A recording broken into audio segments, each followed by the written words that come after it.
This conference will now be recorded. Cool, cool. So I think you were talking before you froze about the tickets, getting Yeah. tickets. Yes. You know what me and a lot of my friends and teammates fail to realize is if you don't pay the ticket, it doesn't just go away. It actually it actually compounds and compounds, and then yeah, and then at the end when you're trying to enroll for classes, you have to end up paying it all off, and it's about double what the original ticket was. So my Yeah, advice would be buy a parking pass with the first check that drops, and then you don't have to worry about that. Took me a few times to learn that, but had to learn the towards the hard way, huh? yeah, I had to learn the hard way for sure. Um, yeah, because they put the hold on your account so you can't even get in classes, and it's a Yep. struggle. They're Yeah, smart. I've been there, man. Same thing. Think you outsmarting the system, but no, they Yep, get yep, they can beat the system. Nope, they've seen yeah, everything. yeah. Okay, so actually, we're kind of towards the end there. So once left KU and got a taste of the league. How did that work? I mean, did you sign a contract? And if you did, was there a certain amount of money? And how did you budget that? And how did that all pan out for you? Yeah, I did. So I signed as an undrafted free agent to Denver, and then Mhm.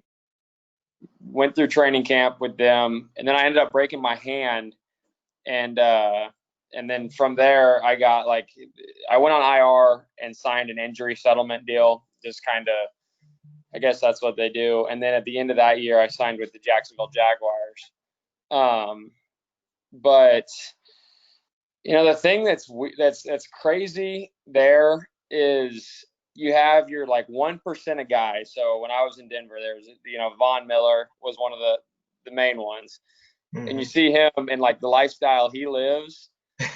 And I feel like a big mistake that a lot of rookies make is to try to keep up and live that same lifestyle as the 10-year vet.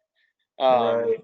All reality, with how much pro athletes get taxed and stuff, you're really Yeah. not making as much money as you see all these guys making on TV. There's a low percentage of guys that make that much money, and you just can't live that lifestyle. You just got to be smarter about the choice that you make. Don't go get a new car.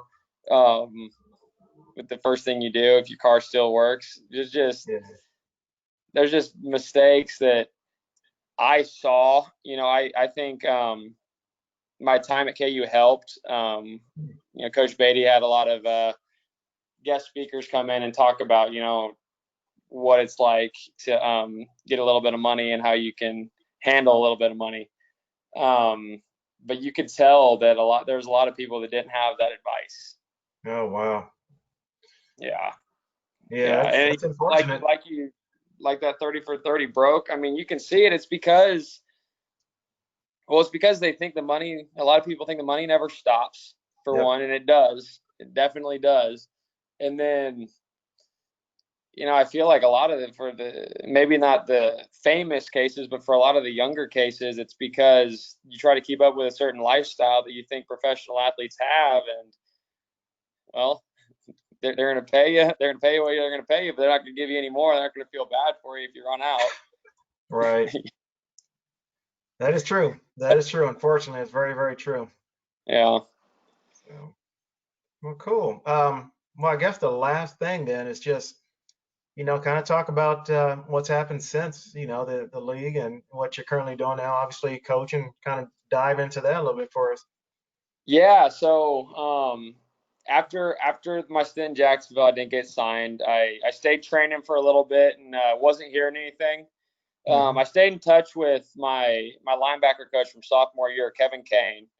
Yeah, yeah. Um, yeah, and so he's the defensive coordinator down here at SMU, and he offered me a graduate assistant job. So I'm down in Dallas, helping out with the D line right now. They kind of make my rounds through uh through this whole circuit, and we're doing pretty good. We're sitting at 7-1 right now.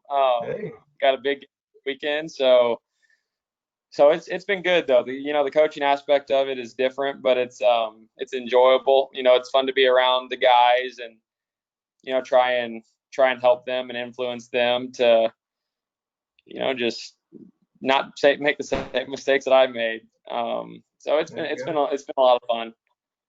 Well, good deal, man. Well, again, I appreciate your time, and it's great to meet you. I mean, I know we're obviously with the Rona and everything, it's tough to meet people face Absolutely. to face, but this has been good. Yeah.